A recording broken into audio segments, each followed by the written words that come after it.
എല്ലാവർക്കും കർത്താവായ യേശുക്രിസ്തുവിന്റെ നാമത്തിൽ സ്നേഹവന്ദനം. ഇന്ന് നാം വായനയ്ക്കും ചിന്തയ്ക്കുമായി എടുക്കുന്ന വേദഭാഗം വിശുദ്ധ മത്തായി എഴുതിയ സുവിശേഷം 9 അധ്യായം 18 മുതൽ 38 വരെയുള്ള വാക്യങ്ങളാണ്.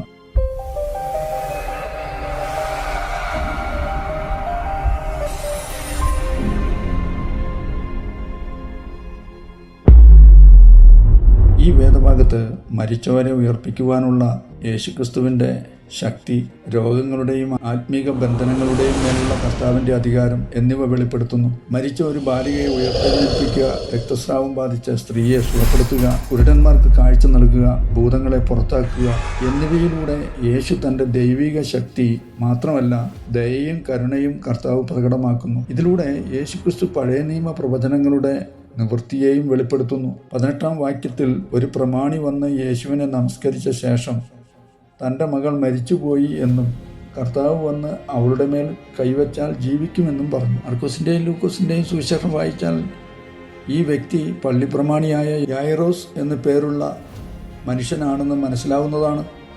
കവർണ്ണഭൂമിലെ സിനഗോഗിൻ്റെ തലവനായിരുന്നു എന്ന് കരുതപ്പെടുന്ന ഇദ്ദേഹം യേശുവിൻ്റെ ശക്തിയിൽ പൂർണ്ണമായി വിശ്വസിച്ചുകൊണ്ട് അവനിൽ ആശ്രയം വെക്കുന്നതായി കാണുന്നു. 19-ാം വാക്യത്തിൽ യേശു എഴുന്നേറ്റ് ശിഷ്യന്മാരുമായി അവനോടുകൂടെ പോയി എന്ന് നാം വായിക്കുമ്പോൾ കർത്താവ് താൻ സഹായം ആവശ്യപ്പെടുന്നവരോട് മനസ്സരിവോടെ ഉടൻ ഉത്തരം നൽകുന്നതാണ് എന്ന് നമ്മെ കാണിക്കുന്നു. 20-22 വാക്യത്തിൽ മത്തായിയുടെ വീട്ടിൽ നിന്ന് യായിറോസിൻ്റെ വീട്ടിലേക്ക് പോകുന്ന വഴിയിൽ 12 സംവത്സരമായിട്ട് രക്തസ്രാവമായുള്ള ഒരു സ്ത്രീ യേശുവിൻ്റെ വസ്ത്രം മാത്രം ഒന്ന് തൊട്ടാൽ തനിക്ക് സൗഖ്യം വരുമെന്ന് മനസ്സിൽ വിചാരിച്ച് പിറകിൽ വന്ന് അവൻ്റെ വസ്ത്രത്തിൻ്റെ തൊങ്ങൽ തൊട്ടു. ലൂക്കോസ് 8-ാം അധ്യായം 43-ാം വാക്യത്തിൽ ഈ സ്ത്രീ തൻ്റെ സമ്പത്ത് മുഴുവൻ വൈദ്യന്മാർക്ക് കൊടുത്തിട്ടും ആരാലും സൗഖ്യം വരുത്തുവാൻ കഴിയാത്തവളായിരുന്നു എന്ന് രേഖപ്പെടുത്തിയിരിക്കുന്നതായി കാണാം. ആ സ്ത്രീ കർത്താവിനെ സ്പർശിച്ച മാത്രയിൽ തന്നെ സുഖം പ്രാപിച്ചു എന്ന് തിരിഞ്ഞ് അവളെ കണ്ടു. മകളെ, ധൈര്യപ്പെടുക, നിന്റെ വിശ്വാസം നിന്നെ രക്ഷിച്ചു എന്ന് പറഞ്ഞു. ലേവ്യ പുസ്തകം 15-ാം അധ്യായം 25 മുതൽ 27 വരെ വായിച്ചാൽ ഇങ്ങനെ രക്തസ്രാവമുള്ള സ്ത്രീയെ ന്യായപ്രമാണപ്രകാരം അശുദ്ധയായി കണക്കാക്കിയിരുന്നു. എന്നാൽ യേശു നീണ്ട 12 വർഷം നിന്ദതയും അശുദ്ധയുമായിരുന്ന അവളെ ശുദ്ധീകരിക്കുകയും സൗഖ്യമാക്കുകയും സമൂഹത്തിൽ അവൾക്കുള്ള മാനം വീണ്ടെടുക്കുകയും ചെയ്തു എന്ന് നാം കാണുന്നു. 23 മുതൽ 26 വരെ വാക്യങ്ങളിൽ യേശു പ്രമാണിയുടെ വീട്ടിലെത്തി മേളക്കാരെയും ആളുകളെയും കണ്ടപ്പോൾ അവരോട് മാറിപ്പോകുവാനും പെൺകുട്ടി മരിച്ചിട്ടില്ല, ഉറങ്ങുകയാണ് എന്ന് പറയുന്നതായി കാണാം. എന്നാൽ അവർ അവനെ പരിഹസിച്ചു. കർത്താവ് അവരെ പുറത്താക്കി ബാലികയുടെ കൈ പിടിച്ചപ്പോൾ മരിച്ച പെൺകുട്ടി എഴുന്നേറ്റു എന്നും ജനം അമ്പരന്നു. ഈ വാർത്ത ദേശത്തൊക്കെയും പരന്നു എന്നും നാം വായിക്കുന്നു. മരിച്ച പെൺകുട്ടിയെ അനായാസേന തൻ്റെ ശക്തിയാൽ ഉയർത്തെഴുന്നേൽപ്പിച്ച യേശു മരണത്തിൻ്റെ മേലും ജീവൻ്റെ മേലും തനിക്കുള്ള പരമാധികാരം വെളിപ്പെടുത്തുന്നു. മറ്റൊരു കാര്യം ശ്രദ്ധിക്കേണ്ടത്, സംഖ്യാപുസ്തകം 19-16 വായിക്കുന്നത് ഒരു മൃതദേഹത്തിൻ്റെ സ്പർശനം മനുഷ്യനെ അശുദ്ധമാക്കിയിരിക്കുന്നു എന്നതാണ്. എന്നാൽ രക്തസ്രാവമുള്ള സ്ത്രീ അവൻ്റെ വസ്ത്രം തൊട്ടപ്പോഴോ പ്രമാണിയുടെ മരിച്ച മകളെ തൊട്ടപ്പോഴോ അതൊന്നും നമ്മുടെ കർത്താവിനെ അശുദ്ധമാക്കിയില്ല എന്ന് നാം കാണുന്നു. പ്രത്യുത കർത്താവ് ദൈവവും സകല വിശുദ്ധിയുടെയും ഉറവിടവും ആകയാൽ കർത്താവ് തൊട്ടവരും കർത്താവിനെ തൊട്ടവരും ദൈവത്താൽ വിശുദ്ധിയും അത്ഭുത സൗഖ്യവും മരണത്തിൽ നിന്ന് ഉദ്ധാനവും ഒക്കെ പ്രാപിക്കുന്നതായി നാം ഇവിടെ കാണുന്നത്. സങ്കീർത്തനം 30-11 ഇങ്ങനെ വായിക്കുന്നുണ്ട്: നീ എൻ്റെ വിലാപത്തെ എനിക്ക് നൃത്തമാക്കി തീർത്തു, എൻ്റെ രട്ട് നീ അഴിച്ചു, എന്നെ സന്തോഷം ഉടിപ്പിച്ചിരിക്കുന്നു. ഈ വചനം കർത്താവിനാലാണ് പൂർണ്ണമാകുന്നത്. ദൈവപുത്രനിലൂടെയാണ് ദൈവത്തിൻ്റെ വീണ്ടെടുപ്പും നിത്യതയിലേക്കുള്ള പുനരുദ്ധാരണവും എന്ന് ഈ വേദഭാഗം നമ്മെ ഓർമ്മിപ്പിക്കുന്നു.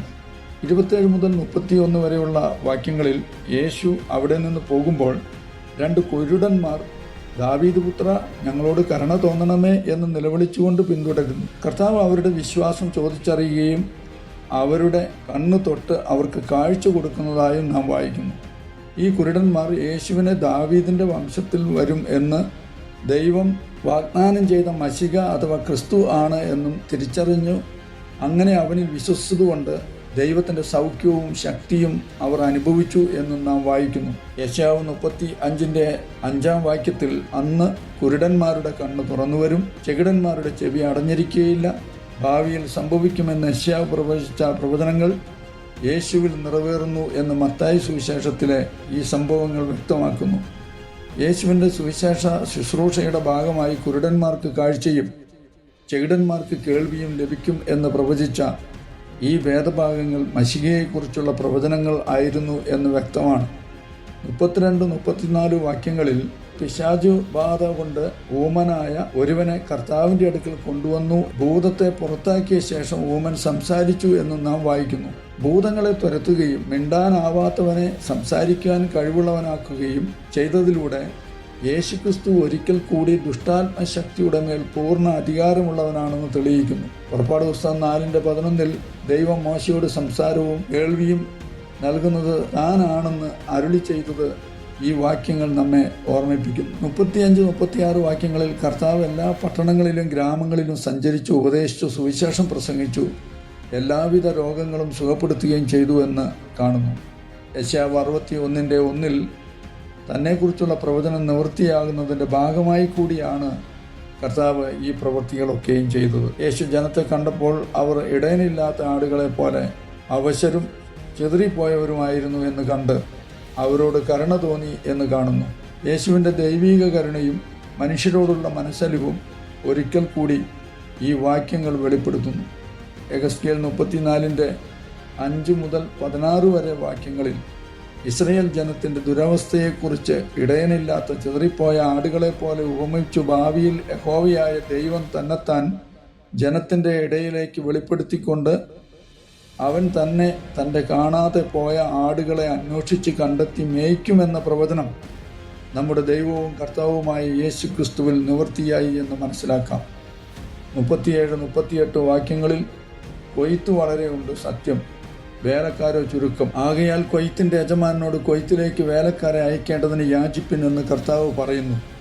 ഇതിലൂടെ സുവിശേഷ ദൗത്യത്തിന് അനേക വേലക്കാർ ദൈവത്തിന് ആവശ്യമുണ്ടെന്നും അതിനായി നാം ഓരോരുത്തരും പ്രാർത്ഥിക്കേണ്ടതാണെന്നും കർത്താവ് ഓർമ്മപ്പെടുത്തുന്നു. മത്തായി സുവിശേഷം 13:39 യേശു കൊയ്ത്തിനെ ലോകാവസാനത്തിൻ്റെ പ്രതീകമായി പരാമർശിക്കുന്നുണ്ട്.